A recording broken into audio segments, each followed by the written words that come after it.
Welcome back to PwC Product Reviews. My name is Simon. Today, not a product review as such, more a semi-install guide on replacing the rear deck of the Fish Pro Sport and putting in the rear deck of the Explorer Pro. A year or so ago, I removed the original rear deck of the Fish Pro Sport because it only has a one LINQ bracket set up, and the Explorer Pro has technically three. So I replaced the deck, and this is a partial install video. I didn't video it back then, so it's more of a run through as to how to do it without any really kind of video guide. Confused? Take a look at this. So here's my Fish Pro Sport, and I've had some questions in the past about how I've managed to get so much gear on the back of my Fish Pro. This is the reason.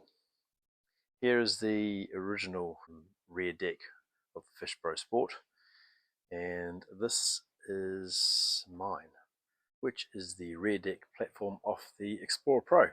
So unfortunately, before I started this channel, I had already removed this, or removed that, and created this. So I can't show you any video footage because I never took any, but I can run you through the process of how to replace the rear deck and get this, which then gives you obviously the capabilities of carrying a lot more gear.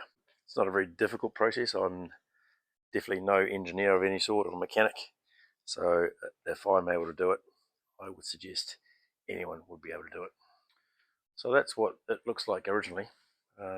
This obviously is the cargo rack, which I've now removed. So this is actually what your traditional Fish Pro Sport does look like. Rear platform, rear LINQ in the mid section of the boat, and quite incredible that all of this stuff is now what I can carry. So here is the original rear deck, which I've just placed over the top. We'll remove that. Ta-da! And we have that.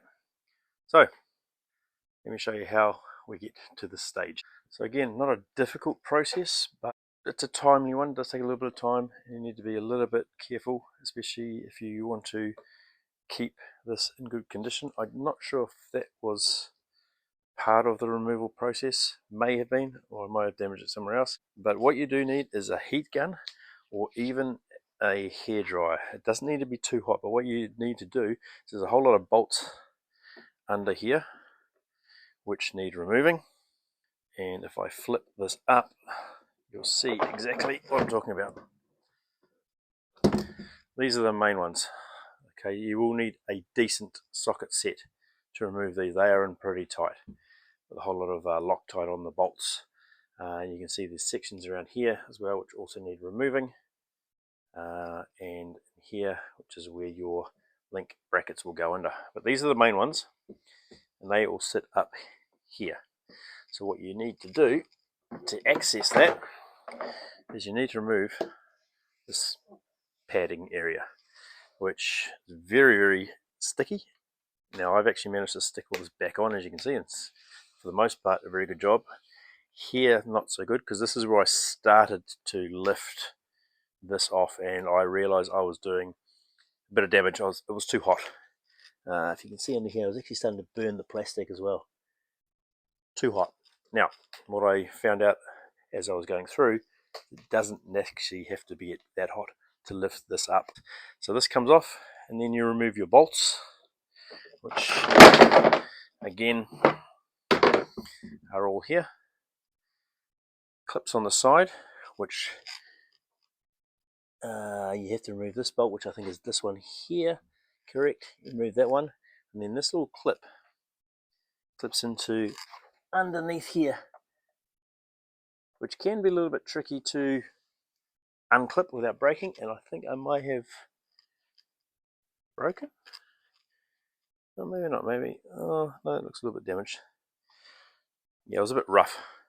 So with a bit of wiggling and jiggling, you can get that out. So this bolt here is this one here, and this clipping here is under here, and they all clip back in. And if you look underneath, you see these other bolts, which are all corresponding to up here.